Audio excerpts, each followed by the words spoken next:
आपने देखा मुंबई में सचिन वाजे जो है वो अपने गुनाहों से पीछा नहीं छुड़ा पा रहा, तो दिल्ली में जुर्म की एक ऐसी वारदात सामने आई जिसने सबको चौंका दिया। एक दामाद के जुर्म की यह दास्तां है।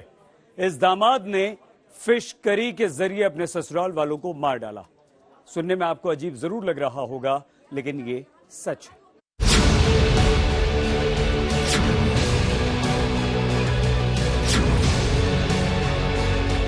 कातिल दामाद का प्लान सद्दाम।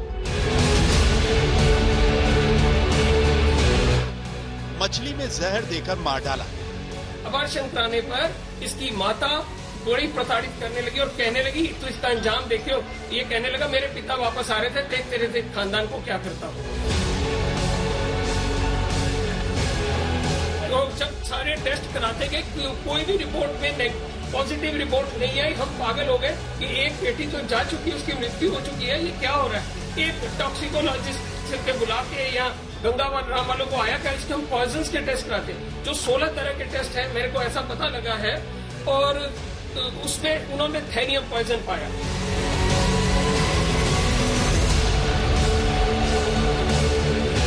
अब मेरी सबसे बड़ी समस्या यह है कि इस सारे एपिसोड में इस इंसान ने जहर के ऊपर थोड़ी रिसर्च की है और कहां से जुगाड़ किया नहीं मुझे मालूम। और ये इसके बाद इसने हमारे इस तरह से मेरी ये हालत कर दी। मेरी होनहार बेटी जो छोटी है वो MSc मार्केटिंग एंड इंश्योरेंस करके आई थी, लंदन यूनिवर्सिटी पढ़ी हुई है, टॉपर ऑफ द यूनिवर्सिटी रही हमेशा। उस बच्ची को सबसे पहले कहता उसको मारा, ऐसा कह रहे हैं कि इसने स्वीकार किया। मेरे को मालूम नहीं है क्योंकि लिखित में मेरे पास नहीं है। और मैंने सारे खानदान को मार देना, मैंने इस घर के 11 बंदों को मारना था, ऐसा तो ओरली बोला। ब्राउन कलर की एक अजीब सी उल्टी आई खून की, वो हम हैरान हो गए। और क्योंकि रात में भी इसको मौका मिला, फिर इसने अपना समय का फायदा उठाया।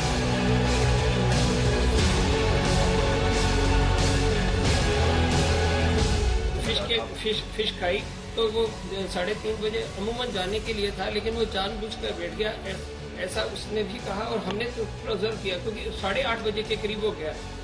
क्योंकि मेरी बेटी प्रियंका शर्मा, जिसकी पहले मृत्यु हुई है, वो पहले अपनी फ्रेंड्स के साथ, स्कूल फ्रेंड्स के साथ लंच करने गई थी। तो वो जान के रुक गया कि प्रियंका यहाँ घर पर नहीं है और मैं अभी फिश खिला के जाऊंगा। शातिर से शातिर अपराधी के दिमाग को मात देने वाले मर्डर की पूरी स्क्रिप्ट दिल्ली के कारोबारी वरुण अरोड़ा ने लिखी।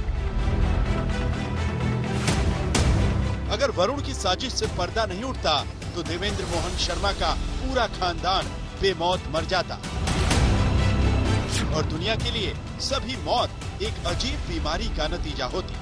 साजिश कितनी गहरी थी आप इस बात से समझ सकते हैं कि 31 जनवरी को वरुण ने खाने में सभी को जहर दिया। 15 फरवरी को साली की मौत हो गई।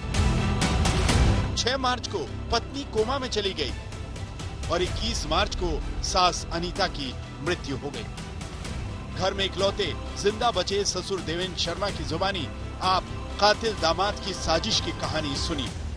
31 जनवरी इतवार के दिन मुझे मेरे घर में पहले से मेरी बड़ी बेटी जो जीके में रहती है, जो वरुण की वाइफ है, वो आई हुई थी। और आने पर हमें ऐसी आशा नहीं थी कि वो आएगा, तो हम आधे रास्ते पर उसको अक्सर ड्रॉप कर देते थे जीसस मैरी कॉलेज के आसपास, तो वहीं पर ही जाता था। अचानक इसने कहा नहीं मैं आज बहुत बढ़िया स्पेशल फिश बना कर ला रहा हूँ, आप सब खाना, मेरा देखो मैं कितना बढ़िया कुक करता हूँ उसको।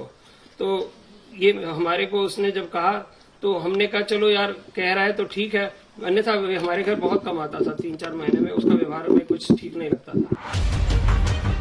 ससुराल वालों की हत्या की प्लानिंग से लेकर हत्या की साजिश को अंजाम देने का तरीका जिसने भी सुना, पहली बार में उसे यकीन नहीं हुआ। पूछताछ के दौरान वरुण अरोड़ा का कबूलनामा सुनकर रूह कांप उठी।